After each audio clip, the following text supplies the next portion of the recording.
ค่ะมาพบกับพวกเรารายการชอช้างลุยโลกกับพวกเราของจีจี้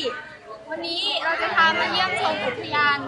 แห่งชาติน้ำตกพริ้วมาดูกันเลยค่ะว่าข้างในจะสวยกันขนาดไหนไปเลยของทางเข้าน้ำตกพริ้วนะคะ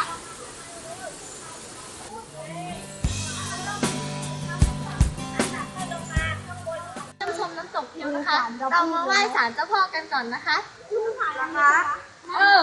เอาใครอยู่วะ